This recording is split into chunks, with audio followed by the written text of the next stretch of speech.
is Tzvi Lebetkin, the Rabbi from another planet. Please like, share, and subscribe, and ring that little bell. Ring the little bell so you're notified when new videos drop. I'm a little bit late getting to this video this month. The first thing I always look at when I get to Doctor Who magazine has been pretty much the same since, I think, 2003, probably. I mean, with a rather lengthy gap in the middle, is Rusty Davies' column. I absolutely loved that. And then I went to Stephen Moffat's column. Well, we had a lot of different people filling in. But that's really, I think Rusty Davies' column was the best because he's just so good at writing emails.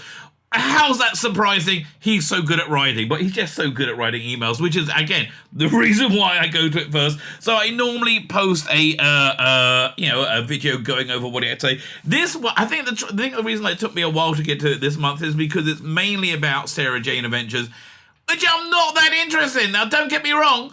I like Sarah Jane. I liked a little bit Sarah Jane Adventures. I'm too old for it. I'm an old wrinkly guy, and my kids kind of fell out of it towards the later seasons because they grew out of it. Sadly, what can I tell you? I mean, so did I, but before it started. So so I think that's why it took me a time to get it. But hearing from the great Rusty Davies is always worth doing. I mean, honestly, I really believe that. I've just mad respect for him. I really genuinely do. I mean, maybe he's a complete arsehole. I do not know, right? I've never met him. I know he at least pretends to be not just nice, and I think he is nice, but I also think he's really genuinely a very, very moral person, right? He seems to be, and look, we may not agree on our definition or our worldview of morality, but I think we agree 98% of the time, so it's good enough. I think morality just speaks to morality. I think that comes out in his work as well, quite frankly. Anyway, so like, share, and subscribe. That'd be fantastic. Thank you very much for doing that. I am grateful for you doing that. It really helps me. Head over to Rumble and follow me. Subscribe to my Rumble channel because that's doing a lot better than my YouTube channel right now for some weird reason I do not understand. So I would like to build that up. If that can become my main channel, that will be my main channel. There's so much less censorship on Rumble.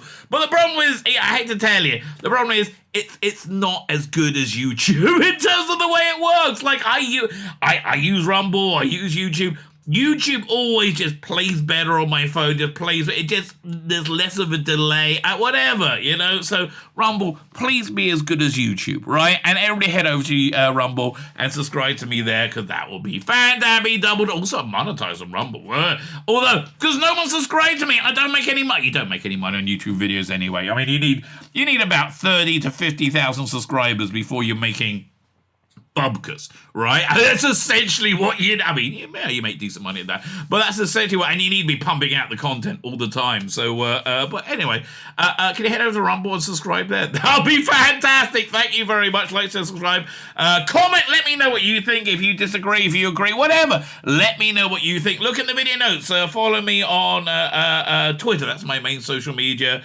Facebook, Substack, that's my email newsletter. Oh, my email newsletter, I'm doing a deep fake books on taste. I got a deep fake I'm working on Colin Baker reading Millennial Rights. It's such a good book, right? And it's so good hearing him read it. I really like it. I started this one as well, which I'm going to go back to, but I was really unhappy with how I did a deep fake Paul McGann reading Dying Days. I'm redoing that first chapter, and that's all in my Substack. Go sign up to that.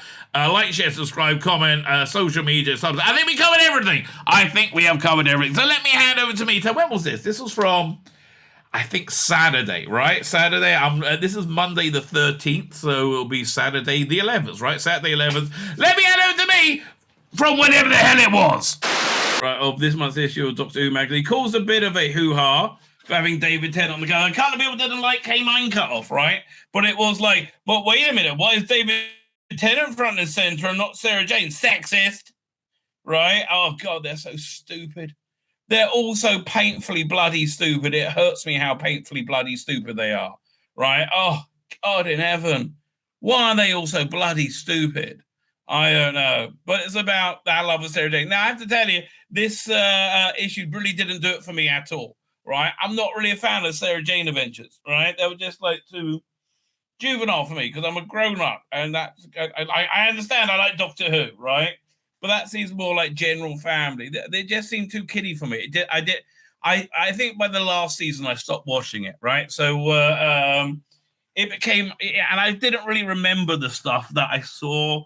I mean, I liked it when there was Matt Smith in it and David Tennant, right? That was kind of cool, right? But that's about it, right?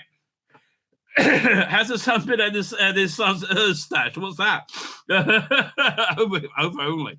If only I could find it. Right. But for me, I think it was a reasonably dull issue because I'm just not interested in any of it. But the thing I always go to, oh, Kate Ullman's in this? What's Kate Ullman doing? I think we might read the Kate Ullman bit. I like a bit of Kate Ullman. But we are going to look at the first thing I was going to do, right? Letter from the showrunner. And it's always lovely, right? I mean, like, boy, he knows how to write an email, and this is essentially what it is. Where are we up to? Fine. Rusty Davies celebrates the return of an old friend. Ooh, okay. And I think we're getting returns of lots of old friends in November. Welcome back, Sarah Jane. People have thanked me for the return of Sarah Jane Adventures to iPlayer, but I confess it was nothing to do with me.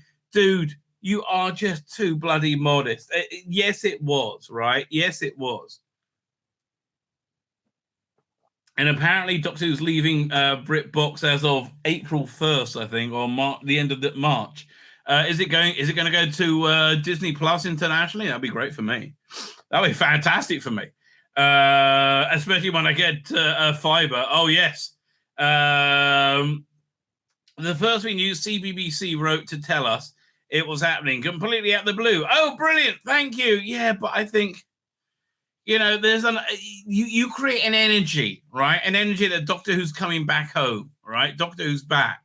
So I think people just start talking about it again. So it's probably all connected somehow. It's worth saying stuff on iPlayer isn't exactly free. First, you pay your license fee, but then once programs are up, there are residuals to be paid. Every actor gets a writer payment every time you watch a show, which is quite right.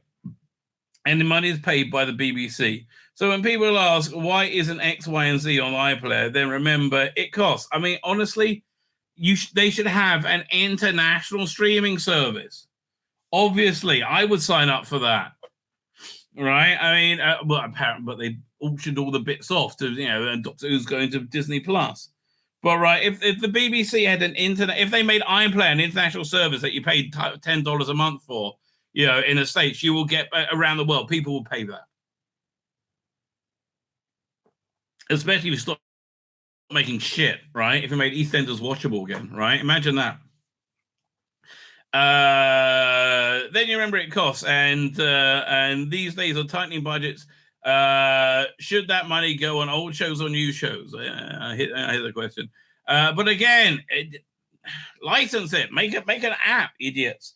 But anyway, Sarah Jane Adventures is back, except for 2 episodes. A brilliant story called The Curse of Clyde Langer, written by Phil Ford, directed by Josh Angu, was missing. None of us knew why. I believe. Right, that sounds very whoa, why is that not there? None of you why. And no one at CBC had realised either. So the BBC is so multi-tentacle, it's hard sometimes for one arm to know what the other is doing. I believe that. We're kind of busy, Emails flew, but what the hell had happened to Clyde? Sarah Muller, head of BBC's Children Commissioning Acquisition, sprang into action. She discovered a complaint against the episode had been upheld with the story marked as "do not use." The complaint was absolutely valid. It was concerned that totem pole ascribed to a Moab origin. In truth, the Moab wouldn't have used totem poles like the one seen. Good point. So it's not Phil thought. Those were the production team. Should have checked more diligently, I guess. Oh, bloody hell. There was a snowflake. Okay, so what they do then? It's on it now, I believe. But I love that story. I've always said it's one of the best stories we've ever made in Cardiff. I've got to check it out now. If it comes to Disney Plus, I am watching it, okay? And I apologize for the inaccuracy, but that's what the story says about the home race is huge and powerful and vital and true. So I said, can we re-edit it? Ouch. Again, as a rule, this means money. There's no budget for Sarah Jane Adventures anymore, but by a small miracle, it turned out the Doctor's post-production producer, Sarah Doyle, had been the original editor. What are the chances? What are the chances? Well, you're hiring pretty much everybody in Wales, mate. She's in the office right next door to me, so I steal her biscuits. That's so her, and it's so Rusty Davies, right? This is so, yes, I believe that, okay? I hear her snore. She leapt in to help. Sarah's ordered up master copies, complete with split tracks, worked in her spare time, free of charge, and within 9 days on December 22nd, the incorrect material had been gently carved away, leaving the story still intact. The curse lives. Well, that's really, again, good for you. I mean, this is what a cheerful, happy production team does, right? Which is, I think, one of the most important things in making good Doctor Who. Ethan Buckheimer's here. How you doing? The work didn't stop there. As soon as Doctor Who magazine suggests a celebration of Sarah Jane, I said, "Ooh, we can use the photo. We can use those photos as a cover at last.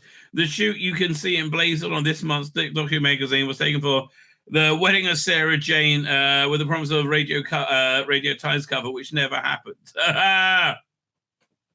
And that's what all the hoo-ha was about. Maybe there was a football, or maybe there was a weather balloon. No, that's over America right now. They're not weather balloons. They're Chinese spy balloons that are going to blow them up. But never mind. Everything's going to be fine. No, it's not. And the maybe weather balloons, something less important than Sarah Jane Adventures anyway. But their photos were quietly shelved until this year.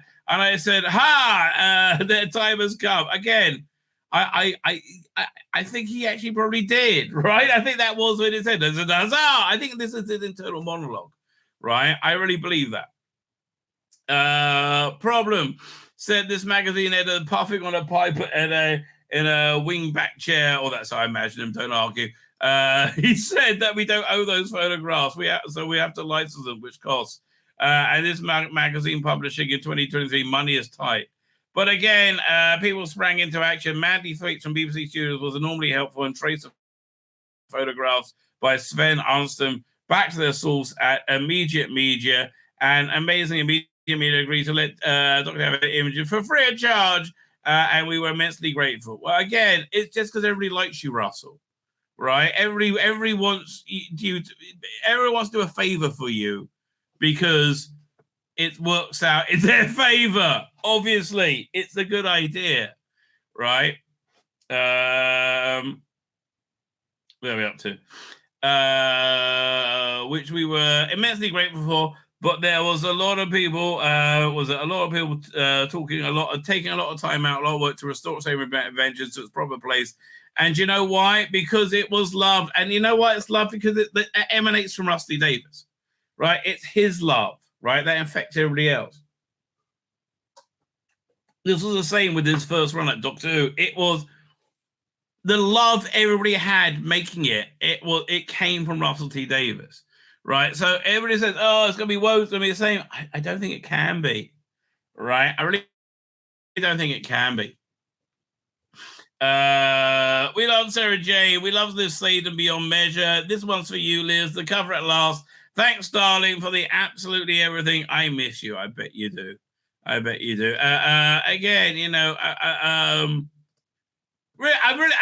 really genuinely love Rusty Davies. I think he's just a wonderful person, right? I really do. I think he's a wonderful human being. My name's Tzvi Lebetkin, the Rabbi from another planet. Please like, share, and subscribe, and ring that little bell. Ring the little bell so you're notified when new videos drop.